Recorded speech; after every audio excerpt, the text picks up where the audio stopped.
And let's see what we have. Psalms 38. There's 22 verses here. We won't get to Psalms 51, of course, which is okay. We will. Psalm 38. Yep, Psalms chapter 38. All right, I'll read. There's just these 22 verses. This is where we would be for at least all of this class and maybe into next class. This is a prayer of David in a time of chastening, heavy burden of sin, a psalm of David to bring to remembrance. Psalms 38. All right, O Lord, do not rebuke me in your wrath, nor chasten me in your hot displeasure. For your arrows pierce me deeply, and your hand presses me down. There is no soundness in my flesh because of your anger, nor is there any health in my bones because of my sin. For my iniquities have gone over my head. Like a heavy burden, they are too heavy for me. My wounds are foul and festering because of my foolishness. I am troubled, I am bowed down greatly. I go mourning all the day long, for my loins are full of inflammation. There is no soundness in my flesh. I am feeble and severely broken. I groan because of the turmoil of my heart.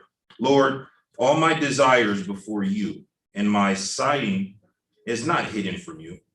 My heart's pants, my strength fails me. As for the light of my eyes, it also has gone from me.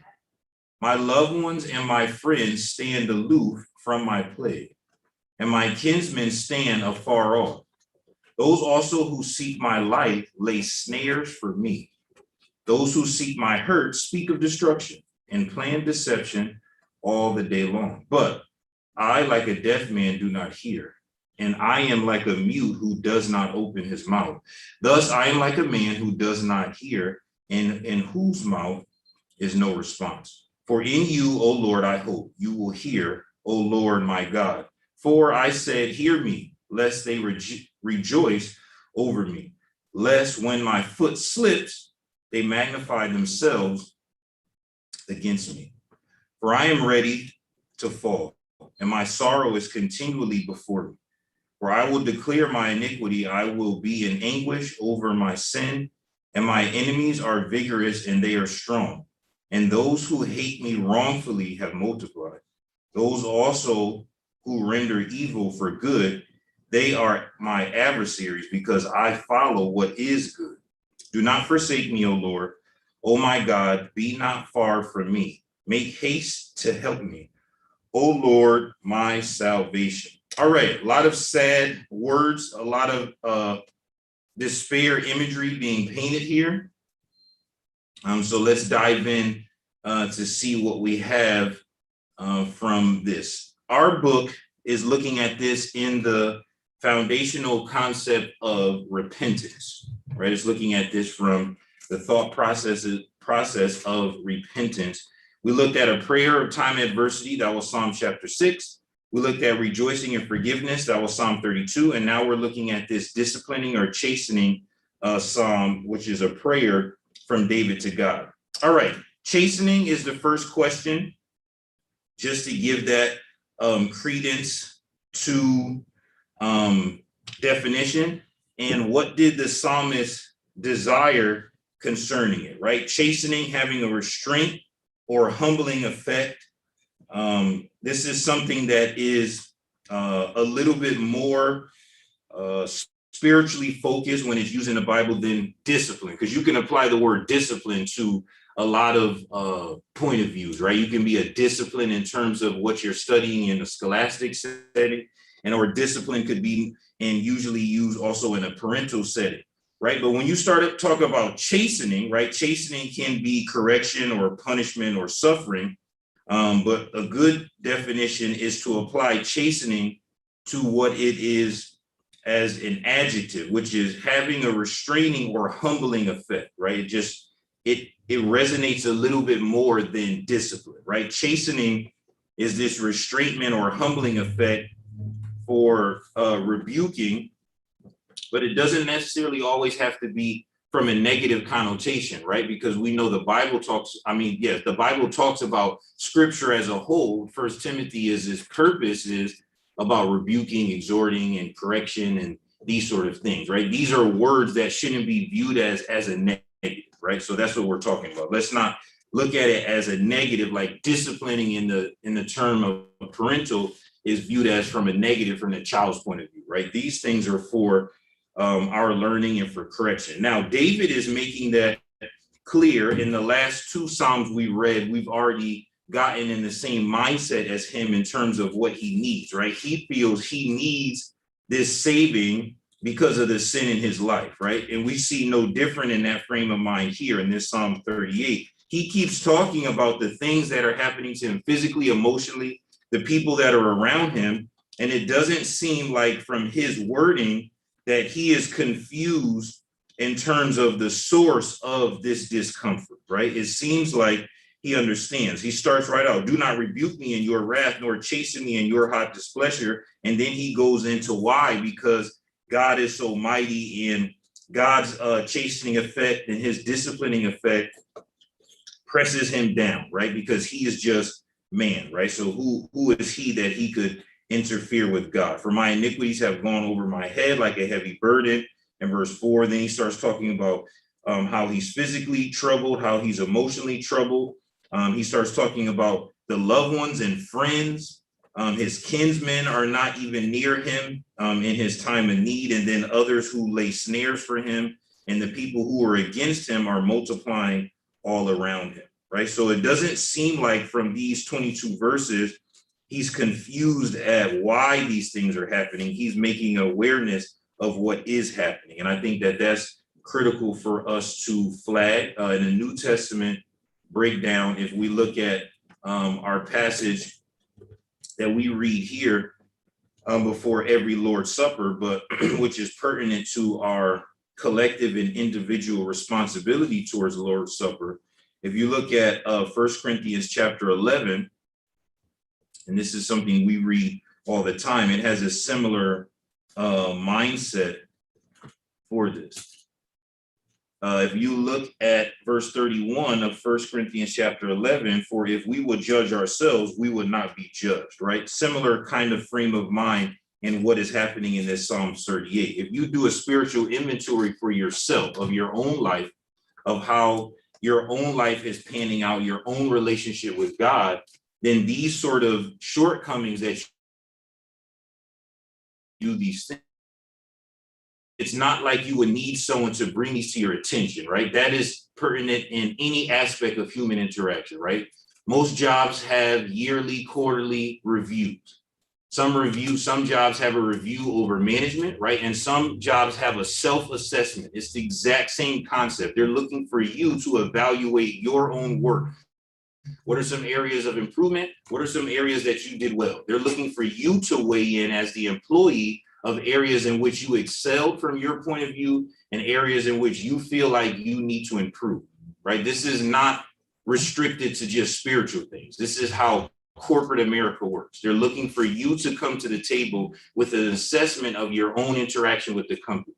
David is doing his daily, annually, monthly, quarterly review of his spiritual relationship with God. He's looking at the things in which are impacting him negatively, the areas in which he needs improvement, and he's asking for mercy, grace, leniency on his performance. Much like if you know you've been late every day for work, usually you'll write, oh, I'm late, so that they'll see, well, Ellis acknowledges he's late every day. Hopefully they don't take that against me when it's time to do raises or a promotion, right? It's the same mindset. This is coming from a biblical place, but we interact with this on a daily basis for those who are in corporate America or in certain vocational settings. Okay, so with that being said, what were the direct results of the Lord's chastening? Right now, this is also worth noting. There's some physical discomfort that's happening here as well as emotional. Right now, the overall overarching effect is, if we read outside of this chapter 38, we know that David's restoration process came through this chastening, through this discipline, right? It wasn't easy for him if we pick some of the major sins that we know about from the Bible, but just as an overall of his life, we know that these things help refine him, these things being the chastening, right? Like God was able to take these negative aspects of his life, much like he can do with our life, and use those things to refine us for some greater purpose, if we're willing to allow him to put us in the refining process. David was willing to. So the end result is positive. But if we're reading this, right, there's a lot of negative that's coming out of this, right? There are some things that we can do that could make us physically ill or emotionally ill, even before we get to chastening. Just the burden of the thought, the worry could make us literally ill. So these sort of things may be jumping out at some of us in different stages of our life, past or present, and say, yes, I can relate to that. I can relate to something happening in my life where before I even get to verses 11 and on about the people around me, just my own physical life, I can remember times where either I did something and caused this physical or emotional turmoil to myself, or worrying or dealing with the aftermath of what I did caused this physical or emotional turmoil, right? This set of verses here is common if you are contemplating on the conscious that's inside. That's what we're talking about, right? If you're looking at it from the point of view of shame or guilt or worry, these sort of things could potentially happen, right? This is, even the medical community will agree to this. There's some things you can come in and a doctor will say, there's no physical reason why you are physically sick. These things are attributed to stress or emotional burden, right? So a doctor will tell you, hey, well, you can take this or that, but there's not much I can prescribe to you because the actual root cause is not physical. That's how powerful your emotional aspect of your life is. It can disrupt your physical. It can make you physically ill. Now, the other flip side to that is, we all know there's things that we can do that can put us in a bad situation physically, of course, right? We all can say to that, admit to that. If you drive intoxicated, if you don't have a seatbelt, like these are just quick examples. There's things where something happened and someone will say, hey, were you intoxicated? And you say yes, and therefore you caused some harm to yourself, even if no other car was involved. And that harm was a day, a week, a month, or a lifetime. During that time period of discomfort, you wouldn't need someone to remind you. You would feel that pain and realize this was what? Self-induced. And that would make you feel bad. I don't need someone to make me feel worse, because once I think about my ailment in any of that time period, I would think, Ellis, you did this. This was avoidable. This physical calamity was avoidable if you hadn't did this thing and that thing, which led to this end result, right? So that's what we're talking about. So one of the encouragements would be for this week, try to spend some actual dedicated time doing self-assessment for your own personal spiritual relationship with God, right? Try to spend some time doing some assessment. Again, if you have a job, this is usually quarterly or annual, right? If you have a job and a job based off of some performance review, it's usually quarterly and annually. Ask yourself, when is the last time you did an assessment? Some people write things down, right? That's fantastic, especially if you do that, you can reference it later, right? Because usually in some corporate settings, they make you write it down for that very same reason. So if the manager changes, or even if it's time to assess, usually when you're sitting there in front of the supervisor or manager, he or she has your previous assessment and your current assessment. So if it said late on previous assessment and late on this current assessment, I have a problem, because that's called a what? Pattern. See, when you don't write it down, I forget, oh, I told you last year I'm late every day and I work on that. Now this year I'm still late every day. So these are just some encouragements for you, some tools for you to make this more real in your life. So look at it from a this week standpoint. Focus on some dedicated time of doing some assessment of your own life, right? Some assessment of your relationship with God, and therefore look at some areas of improvement and some areas that you excelled in, right? This past year would be a good example of that. What are some areas in 2020 that you excelled in spiritually? right? What are some areas that you decline? What are some areas that you stayed the same, right? Relationship wise, if you don't take the time to make Christianity a relationship, it makes it a lot easier to fall away, because anything that you just go to, you can stop going to, like work. People just stop going to work. Then offices say we open again. People say, nah, I kind of like staying at home now. Restaurants, hey, we doing takeout. You could come back inside now. Nah, I kind of like takeout, right? Because then I don't gotta wait. I just, even 30 minutes before I start to get hungry, I can order my food, go pick it up, eat it at home. I don't got to give a tip. I don't got to wait. I just get my food and go home. See, so like, therefore, there's certain things that have changed in this last year where people start to think, actually, this sort of stuff, I like this new way better, right? You're assessing that situation. Yeah, I wasn't looking for that, but now that I'm in that situation, I look and say, oh, this is better. So I'm gonna just stop going there. See, and therefore, if you're not the owner of that restaurant or employee of that restaurant, it doesn't impact us the same way as patrons, because me and you feel like, I mean, Valentine's Day dinners and Mother's Day dinner and holiday is that way, right? You think I just order, even if they say 2-hour wait, who cares? I just order 2 hours before 6 o'clock, 4 o'clock I order, I pick up the food at 6, I'm eating at the house. So we can easily stop going to that restaurant because we have no invested interest in that job or in that restaurant. Those are just physical examples. That is much of how spiritual things work.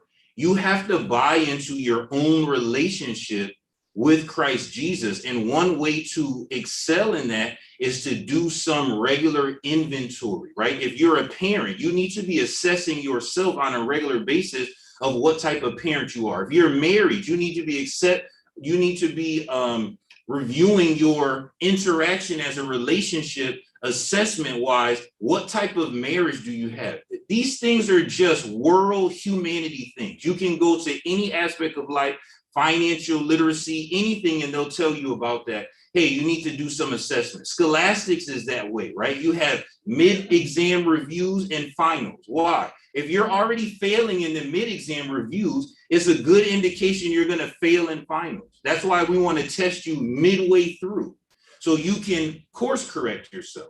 This is no different.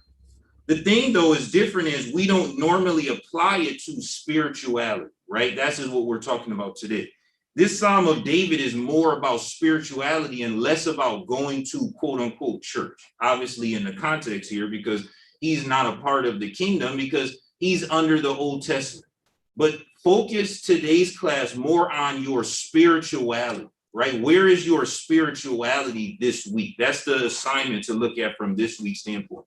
Less about going somewhere or doing something. When you do your assessment, what is your spirituality? Just as a general concept, less about going somewhere or doing something, right? It's more difficult to assess yourself spiritually than it is from actions, right? That's why some people in the New Testament were talking about doing works, because works are quantifiable, right? But if your job starts asking you about, hey, what's your investment in the company? Well, how do I answer that? I can tell you if I come on time or not. I can tell you my output. But if you start asking me like, where do I see myself invested in the organization? That's a much harder question to answer. Usually those questions they're asking to see who has a desire or potential for director level or upper management, right? They're trying to divide the group from those who are just employees and those who see themselves in some future form of leadership. So what David is doing here is something that we should do, right? Just use this as an example. That's why for the last several weeks, we haven't spent time reanalyzing the exact sins that we know about that David has done, because then it makes it about David. We've been keeping it generic because now we can interject our names in any one of these Psalms 6, 32, and 38, and just think of our own relationship with God, literally a relationship. If you start doing your assessment and start only focusing on do's and don'ts is not a relationship. Do's and don'ts are a part of a relationship, but it makes it a lot easier to disconnect when my only focus is based off of do's and don'ts. If you notice here, David's list isn't about do's and don'ts. His list is about the after effect of what he knows has already happened. That's an assessment. right? Like I don't have to get my assessment for work and go through the employee handbook. I can give my assessment and know, hey, because I've been working here so long, here are some things that I know my job wants me to improve on. I already know they want me to come on time more, right? That's a fact. I don't need a manager to tell me, hey, Ellis, you need to come more on time because I know I don't come on time more. Great. Procrastination, I already know that. There's things that I can just list off where I wouldn't have to go to my employee handbook or sit through an assessment from upper management. I can just fill that out, right? Because I have already realized what the expectations are from the company and what I'm giving the company. So it makes those performance reviews easier. Now, if I have no connection in my thought process to that company and it's just somewhere that I go, then I'm sitting here scratching my head thinking, what do I write? Because I have no invested interest in my performance there, right? David, obviously, from the imagery that we have, has an invested interest in his spirituality, in his relationship with God. Notice that we're not getting into the nation of Israel. We're not getting into his family, except as from an adversary standpoint. He is assessing himself, right? And that's something that is profound when you think about it, because think of the level of responsibility that he has. So if he took the time to do a spiritual assessment of his own self, with himself being responsible for millions of people, that must mean our lives. How much time are we spending on a regular basis doing some evaluation of our spirituality? Some evaluation, not you and your wife, not you and your last name, you as an individual person. What is your evaluation from 2020 to 2021 or the first quarter of 2021? Now that you're in Q2, what is an evaluation? If God just audibly starts speaking and saying, people getting into heaven right now, if they can give some assessment, will we have an answer? That's what we're talking about. David had his answer. He's giving an assessment, but that must mean he pondered on these things in order to pen these things. That's why I was saying encouragement is, if you are someone who writes things down, I would encourage you to have two things in written form. One is a prayer journal and one is an assessment journal. Write down your assessment, because much like work we've been saying, then they will go back and reference, oh, Ellis, you said you were late last year. And actually now that's not part of your assessment and it's not part of our assessment. That's an area of improvement. That's something that my job can remind me of. Here's an area of improvement, attendance. Prayer journal is the same way. Oh, look, I prayed about this last year, this about 2 years ago, 10 years, 5. Look, this happened, this happened, this happened. Oh, wow. That gives you encouragement for future prayers. Again, these tools are just tools. Those that choose to use them can glean something. Those that don't and just feel like, no, this is not a big deal for me, that creates a disconnect. Same as in your job. Those employees, the upper management knows the employees who, when they go to some seminar training for work, they know those employees that buy into that training and do it and those that don't. It's not lost on upper management. They can see those that are buying into it and those who are not buying into it, right? God is no different. So this is just tools that we're getting from David's life in terms of what we're doing. And the results of that, again, as we had said a few minutes ago, is growth long-term. But you have to get through the process, of course. And then who were the psalmist's enemies? What characteristics did they possess? We also can keep this general. He's mentioning this in a general standpoint. 11 and 12 talks about his family not being there for him. Those also who seek my life lay snares for me. Those who seek my hurt speak of destruction. We can go through David's life and see multiple times, unfortunately, in this aspect of his life, whether it be with Saul or when he was king, of planned deception all the day long. We've seen so many times in David's life, unfortunately, and it is unfortunate that people were literally desiring to kill him. So when David is talking about enemies, it's not like when we talk about enemies, right? We start talking about enemies, we say, oh, people hating on us. That's a great term, right? People hating on me. Why? What you mean? Oh, I wore this and people were making fun of me. They were hating. Well, maybe what you wore didn't look good. It's not always hating. This new concept people have it. Oh man, people don't like this about me, so they're hating. Well, maybe not. Maybe it's not really favorable to you. Out of your eyes, it is. But see, David, when he talks about haters or enemies, he's talking about people that desired that he would be wiped off the face of the earth. That's a little bit different. Those who have had that situation can attest, yes, that's different than somebody on social media berating me in my comments. It's not the same. So this situation is when you start applying it to your life, will deviate some, right? And that's okay. Meaning not everyone will have the same assessment when you start analyzing your opposition in your life, right? Your opposition may be a thought process, right? You may have friends or family that you speak to every day that have opposing thoughts that is causing a rift to you and emotional distress to you, right? So don't think that it has to be an extreme, right? We don't have to go to the extreme like David's life to do this part of the assessment. You can think, listen, I don't have anyone that I know of that wants me dead, but I do have friends, families, or those individuals that I'm not close to that have opposing and adversarial tendencies towards things that I care about, right? And that's detrimental. If I'm focused on A and someone is opposing A, once me and that person interact with one another and it's clear that that opposition is there, it makes it much more difficult for me to achieve my goal for A. That's why when you start looking at certain aspects of life, especially sports, people talk about removing themselves even from friends and family, because they feel like if I can remove myself from certain distractions in a short time period, I can achieve my goal, right? A very large number of sports is focused that way, right? So this is just an example of, don't feel like, well, I can skip this or I don't know how to do this part of the assessment. This assessment for 14 is you can still do it, even if you don't have an extreme in terms of the enemy's standpoint. And when you do this assessment, that's why I mentioned friends and family first. Don't only think about those people that you know are opposing you, right? We all know someone in our life that is in opposition to us. You may have not even done anything to them, or you may have done something to them, but also keep it generic, right? Opposing thoughts. You may say, man, I have a family member that's in opposition to me, right? Like you literally may think from it that point of view. So just keep that part of the assessment generic, right? Don't shy away from that. Do your same assessment and think about, are there people in my life or people that used to be in my life that's still around, right? It's difficult when you have issues with someone, but that person is cool with someone you're cool with. Then it makes it difficult because that person is still always kind of around, right? And it's a little annoying, right? So therefore, you know, and that person know each other is existing in their business, even though you don't communicate every day.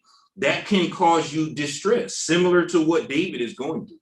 See, so this assessment that he's doing, notice, is not just staying spiritual, right? It's impacting him spiritually, right? Notice all these things are impacting him spiritually, but his assessment is not only spiritual. When you go to your job, there's things that you may write down on your assessment from your home life because that may be impacting your work performance. That's what we're talking about.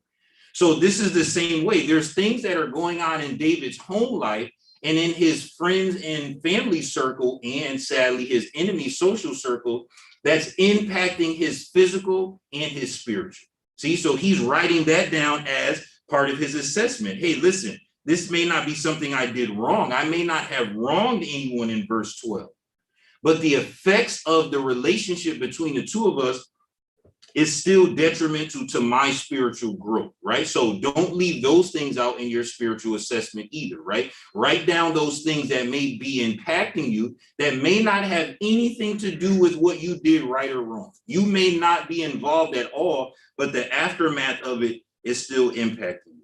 And then look at 15. Since the psalmist regarded the Lord as the source of his chastening, does that mean that God is the source of man's suffering? This is a fantastic question, right? So let's look at this in terms of the source of the chastening. When you do these two things together, right? The outside social construct, that's what we're looking at in 11 and 12, right? His friends, his family that weren't there for him, his neighbors that weren't there for him, and these enemies that are plotting against him. And you add that with whatever transgression he's assessing that he did in verses 1 and 10. Notice that the chastening, right, God's rebuking and humbling of getting him out of this situation, right, that he knows, hey, I'm involved in this, God is involved in this, I don't know where it's going to lead, but I'm praying for mercy and grace, right? Notice that once we talk about those things, we're not going to only focus on the spiritual things. There may be aspects of the social structure that God may be trying to pull you out of so that you can grow spiritually, much like the sports analogy. There's aspects that your coach may ask you to not be a part of so that you can focus more on the team's goal. And that's what God does sometimes. There's some aspects of our life, some people, some relationships that he may ask you to forego or to not to indulge in for the overall goal, right? And that's what we're talking about here too. So don't just, once we mention God again, don't only focus on, oh, David did something wrong, God is punishing him about doing something wrong. Remember, we started class saying, let's not look at it as a form of punishment, right? Let's look at it more of in an analogy of an assessment, right? What are some areas in which God is going to help David improve? His spiritual mindset is the overall goal. I have to grab that from David. I have to endure and purify his spirituality.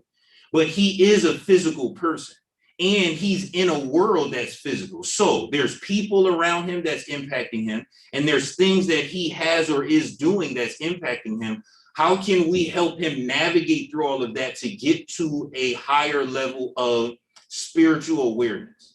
One of those areas may be removing or changing or adjusting your social structure or the constructs of your social interaction. One of those areas may be stop indulging in a certain thing. One of those areas may be stop thinking or spending time dwelling on a certain thing. Some of those areas may be, instead of thinking of stop doing something, fill your time with doing something, and therefore you'll be so preoccupied with the doing that you'll have no time to continue to doing those other things. Again, these are just tools. But if we hear these tools and we just feel like, well, that has nothing to do with me right now because I'm going through X, Y, and Z, it doesn't matter what you're going through this morning at all. Every aspect of what we're talking about could be applied to it. Even if you're going through something large, something minor, or even if you're in good times or bad times, because an assessment is an assessment. Your job isn't asking you, hey, is everything going good or bad?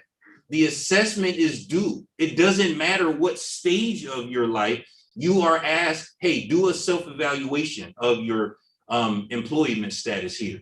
God is interacting with David through this assessment that if we look at it from this chapter, David is aware of. It's not like when we were reading about David and Nathan had to come to David and tell him this whole parable to try to get David's understanding or awareness of something that David did. This sounds like David is fully aware of his relationship status with God, and he's just simply verbalizing that assessment, right? There's power in that. That's why we read the verse from 1 Corinthians. We're asked to do that every time we take the Lord's Supper. 1 Corinthians says to analyze your own self, examine yourself, do a self-evaluation of your own self when you do the Lord's Supper. And Acts 20 verse 7 said the apostles came together on Sunday morning, the first day of the week, to partake of the Lord's Supper, to remember their friend. So if we say, okay, we're going to come every Sunday and do Lord's Supper because the apostles said did the Lord's Supper every Sunday, and Paul is saying, yeah, when you do that, make sure you do a self-evaluation in 1 Corinthians 11. So when the brother finished praying, what did you do? Oh, I just ate the bread and was waiting for the juice. Well, no, that wasn't what we asked, right? We asked that you evaluate. Well, I don't know what to say. I don't know what to think. Plus, it's so quick, I can't do the evaluation that fast. Well, you may want to prepare yourself for worship when? Maybe Saturday. Maybe you should already be thinking about worship when you go to sleep. If God wake me up, what am I going to evaluate during Lord's Supper? See, these are just tools for deeper growth. And some people are going to hear that just now and be like, oh, I'm not interested. Then don't do them. Then just come here and eat the bread and drink, sing song and go home. And after 2, 3, 4, 5, 6, 10, a lifetime, I'm going to ask you, what spiritual growth do you have? Don't tell me about Bible studies or growth. We're talking about growth. See, if you don't buy into certain spiritual tools, it stifles your growth. It hinders your actual growth. Much like when you go to the doctors and the doctor is giving you some physical assessment. and saying, hey, if you change this or this about your diet, just adjusted this or that, or if you got in this regimen, you'd actually be able to shave off some medication, or you be able to focus on these sort of things. Just little tweak. That's an assessment. The doctor is looking at your physical body and saying, here is an assessment. David is doing the same. So when we look at this in terms of, now we bring God in as a source of the chastening, right? God is the chief physician. He's the one analyzing us spiritually. It's just that he allows us to have this awareness, right? David is saying, okay, I'm assessing myself, but to be honest, it's not anything I can do. That's why in verse 1 of Psalms 38, he's asking for mercy, right? I acknowledge the things that I'm doing or the situation I'm currently in, but I need you to save me from that. And don't be too harsh on your rebuttal to my assessment, right? In so many words, that's what David is saying. So when we look at it from that point of view, this is a good question, because logically, right, the deduction could be, if God is doing the chastening, does that mean that he is also the source of suffering? But notice our author didn't say David suffered, right? Notice it said man suffering, right? That's a big distinction, because when we start looking at scripture, right, the difference between Old Testament and New Testament, and this is critical. When we start looking at New Testament scriptures talking about God chastens or disciplines what? Those that he loved, we have to look at it in the parental standpoint, right? A parent can see another child doing something and even say something, right?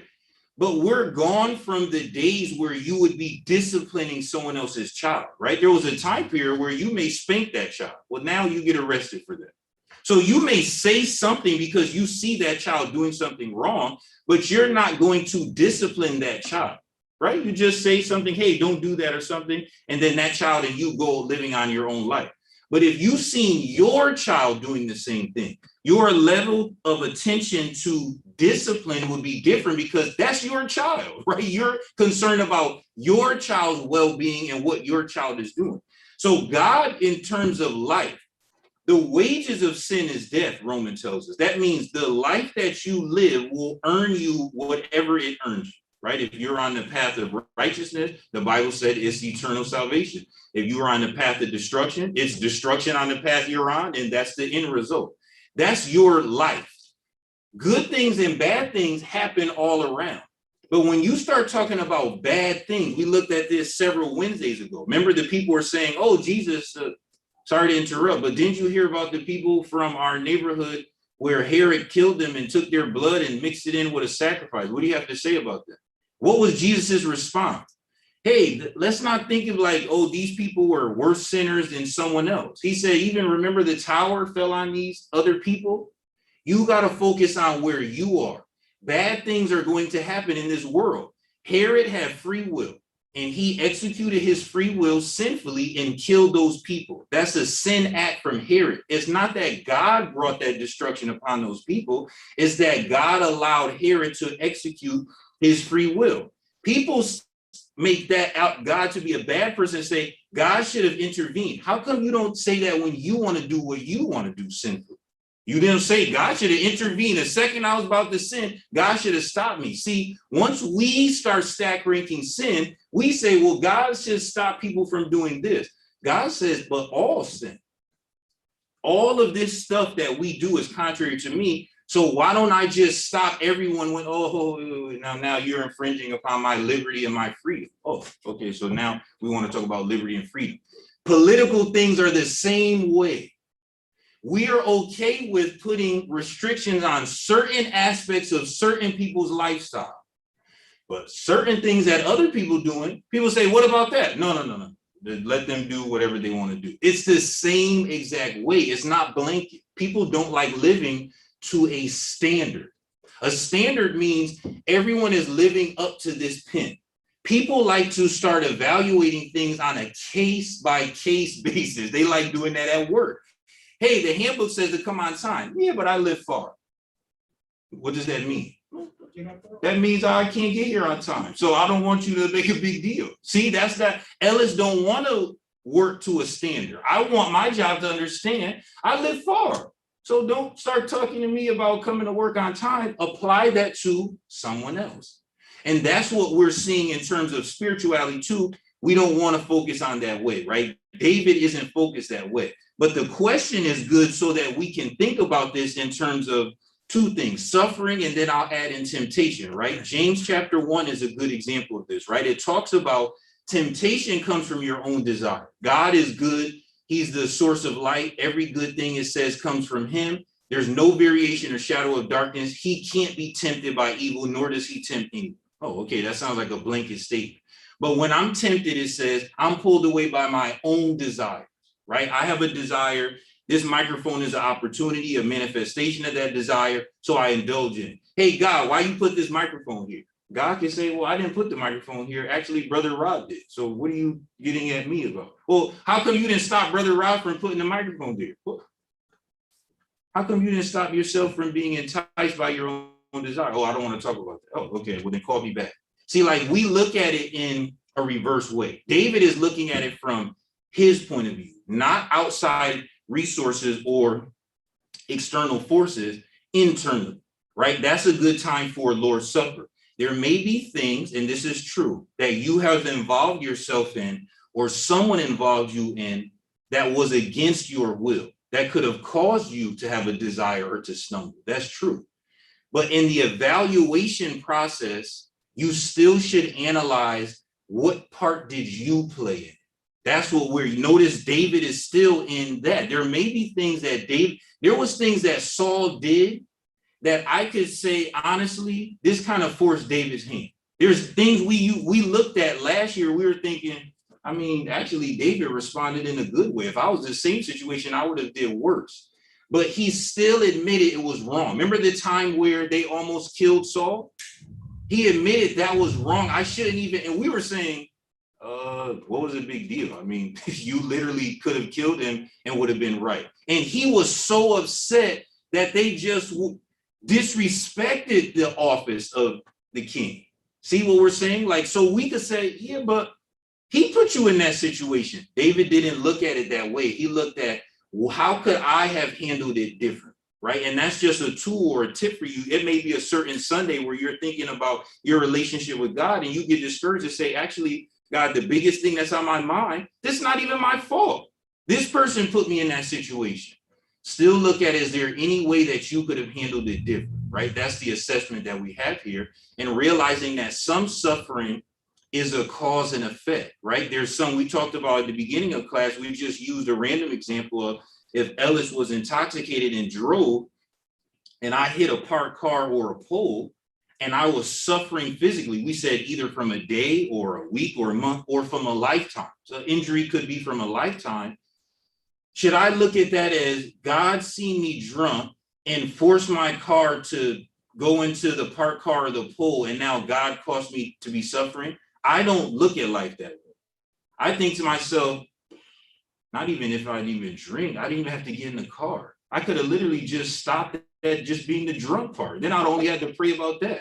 Now I got to pray about two things. I pray about drunk and the mindset that I didn't even think to not get into this accident. And now look, I'm physically injured, or God forbid, hurt someone else.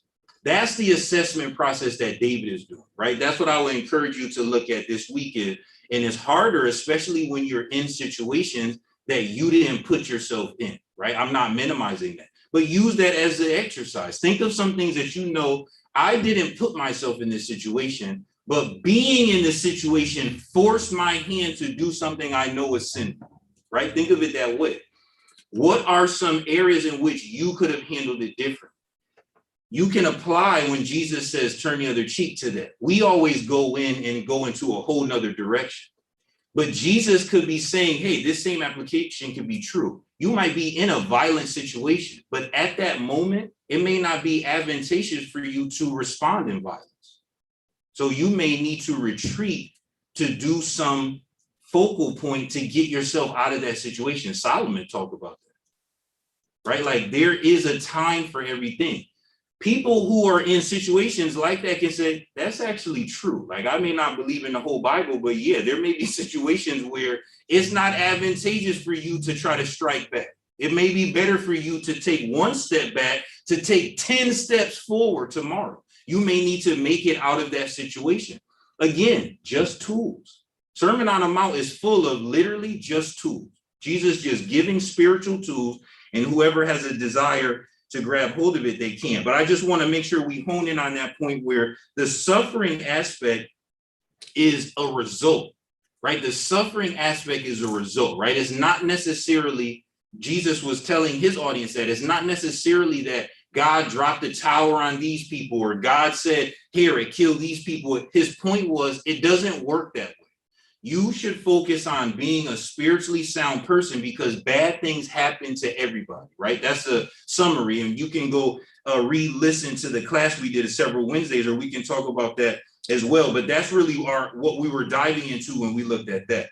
And then finally, when we close, how was the Lord his salvation, right? Perfect transition to Sunday morning worship service, right? God delivered David out of this because 21, do not forsake me, O Lord, be not far from me, make haste to help me, O Lord, my salvation. David is acknowledging that even though he is in this situation, whether he put himself in or some situation did, even though the suffering is happening, even though the chastening or the disciplining from God is happening, he still realizes that being saved from all of that is only possible through God Almighty, right? And that's something that we should think about, right? That's something that parents, as you raise your child, you would hope your child buys into more. Sadly, when they become teenagers, they buy into that what? Less. Because as a kid, you can discipline your child. They can be tears in their eyes. And you say, you know, people record all the time lately doing it. You know, mommy, love you. This one little girl was, you know, tears whelping in her eyes, you know. I love you, but I don't really like you right now. Okay, well, but at least we still able to say we love you. Try doing that with a teenager. God forbid you just tell them to wash a dish and you would think World War III is in the house. Try to say I love you after that. I'm not even talking about disciplining them. I'm just talking about telling them to do something, some very minuscule thing. You won't even be able to squeeze out a out of it. Because instead of growing towards something, sadly, human beings, we be growing away. Instead of the child growing towards a greater understanding, it's usually not until the parent passes. And what people say, wow, now I realize all that my mom was saying, but why you didn't realize that before? Well, because I took it for granted. David is saying, oh, no, don't be like that. David is saying, even though I may not like the outcome of what God is doing, I'm still going to give God praise. That is the guiding force for us into worship. When you are in a bad way spiritually, I'm not talking about financially or emotionally right now, just spiritually, right? And you know you did that. And you know God is chastening you, right? I know times in my life where I know I did this spiritually and I start seeing things financially start deteriorating, right?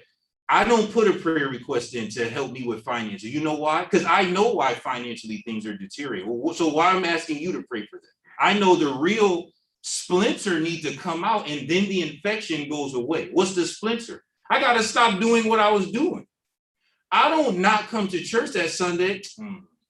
God being mean to me. He took away this business contract from me just because I did something. Oh, I don't think like that. I think God could have called me in my sleep. Then I would have had to give an account for that. Oh, let me get this splinter out. That's what David is saying. David is saying, even though I'm going through this and I know that I don't like the effects of it. Verse 1, he's asking, oh, please, your arrows, your darts, your discipline is too rough. Don't be too rough on me. He's still ending the psalm, giving God praise and acknowledging him as his source of salvation. That's difficult, right? I don't want to quickly summarize that and just minimize how difficult that is, right? That's why I try to use a comical example with the child versus a teenager. It's difficult. It's difficult when you know that somebody is interacting with you and you know you deserve it, but you feel like, I really want mercy or leniency.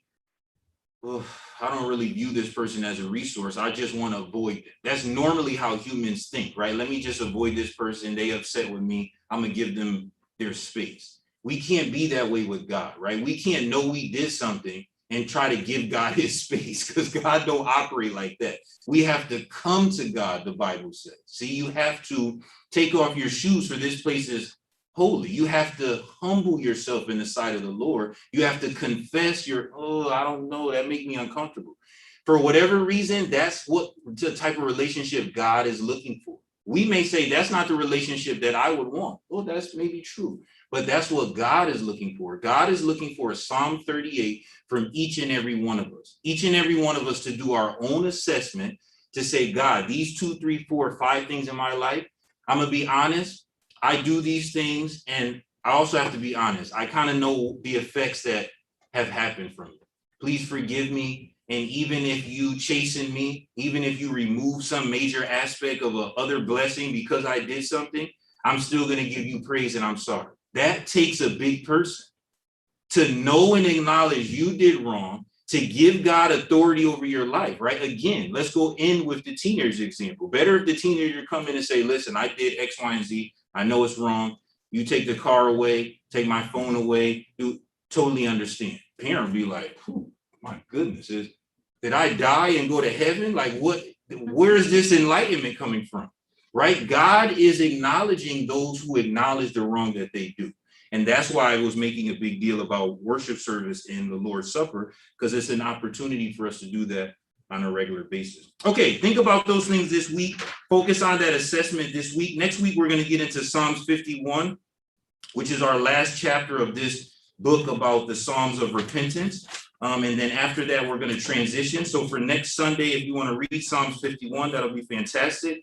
And then we will summarize that, and hopefully we'll finish that in that class, and then we will move on. Thanks for everyone's attention and participation and awareness, both here on site and online. For those who are online, we're going to disconnect now and start our worship service link in about 2 minutes. And for those that are here, we'll give you a few minutes to get up, stretch,